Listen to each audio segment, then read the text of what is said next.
just took the worst colors in the world and I'm going to attempt to design a whole website with them. Hopefully I don't end up making the worst website in the world. First, I'm going to check if this color scheme looks better with a white background or a black background. I want to sort the colors to see which ones go well together. If I find any patterns, it'll help me a lot. I'm looking for colors that make cool patterns or generally work well together. And there it is. The blue and pink and blue and red could be great combinations for this design. So we need a topic for this website, and now that I know I want to use either blue and pink or blue and red as the main colors, I'll look for images with those colors. Since I can only use a few colors, I can't just pick any image. When designing a website, you need to make sure that the images have colors that match the website's colors or just look really good together. So I usually pick images first and then choose the colors that will work well with them. But right now we are looking for images by colors, which is different from what I usually do. I finally found 4 good images and now I want to compare their colors with the ones I'm already using. The goal is to make sure the colors in the image are as close to mine as possible,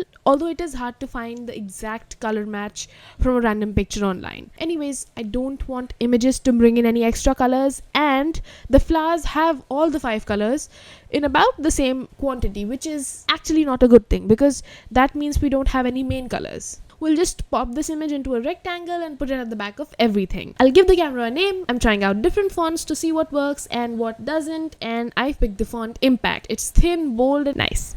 This next part is my favorite. Here's a cool trick. When you have an image that is next to some text, you can make it look like the image is both in front of and behind the text at the same time. You make a copy of the image, crop the parts that go in front, line everything up perfectly, and put the text in between. You can use it almost anywhere, and it just works. And now I realize I haven't even used any actual colors yet, so it's time to fix that. Right now, I'm immediately thinking about which of these colors we can put in first and they'll sneak in most easily. Okay, so this color could be deconstructed to get blue and pink, and so we can reduce its opacity and place it in a rectangle in the bottom half because that looks a little bit empty right now, and that's a start to sneaking in more colors. But when you use this text image effect, you want to keep the cut between 2 images hidden as much as possible, but I guess we have to add a horizontal cropped version now to make this work, and it's starting to look pretty cool. Now I'm thinking of creative ways to sneak in more color. So what about circles? We can make a circle with pink in the center fading out into the darkness. That would be a radial gradient, and then we can also add a blue one. We can use them as a splash of light behind the text to highlight it, and that might trick people into thinking it's a real piece of light, part of the image hopefully. I am a bit skeptical because we don't have the exact same colors, but hopefully it looks convincing enough. Hopefully.